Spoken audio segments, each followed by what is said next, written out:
I'm here with one of the individuals at the New York Times who broke the story, David Sanger, chief national security correspondent for the Times. Let's get right to the matters, some of which Mr. Carlin addressed, some of which he chose not to address. What did this guy, Harold Thomas Martin, take?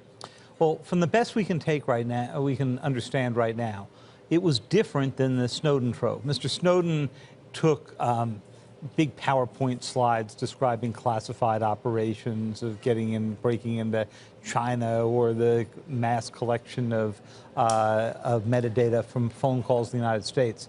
It looks like Mr. Martin's trove is mostly source code. It is the computer code used by the NSA to break into foreign computer systems, put in what are called implants that enable them to do surveillance, to do cyber attacks, and so forth. We saw a little bit of this, we're not sure if it came from Mr. Martin's trove, in August, when some of this was posted by a group that was trying to put it up for auction, or so they said. Some of the source code. Some of the source code.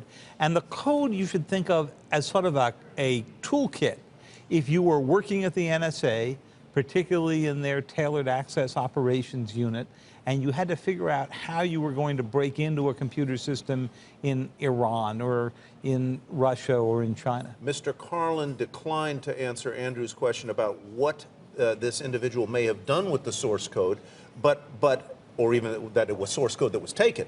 But what you just said suggests to me that either for profit or to do damage to the United States, he passed it along to someone. We don't know yet, and the indictment does not say that he passed it along. We do know that they found a fair bit of it in his house in Glen Burnie, Maryland, but we don't know for a fact that it was actually passed on to anybody else. You covered Snowden, you are covering this. Which one potentially is more damaging? Can you make that kind of judgment at this point? A little hard to do it right now because we don't know the answer to your last question, how much of it was passed along.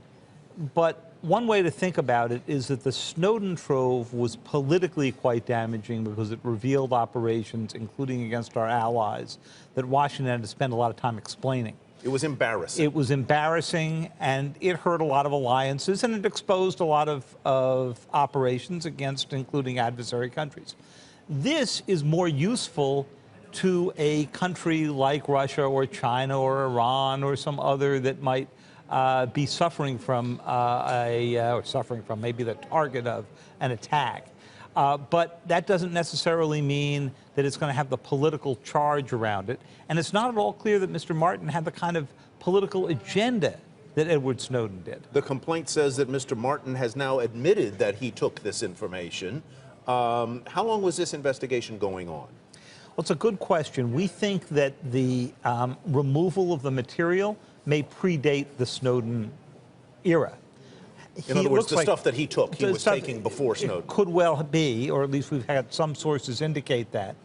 On the other hand, he was not arrested until August, which was around the time that this set of code went up public by a group that called itself the Shadow Brokers. We're still trying to figure out what the relationship was, if any, between the information he obtained and what Shadow Brokers posted. David Sanger, thank you very much. And we'll have the pleasure of being with you later this afternoon at the Cambridge Cyber Summit, where you will be moderating a panel. We appreciate your time now and looking forward to it.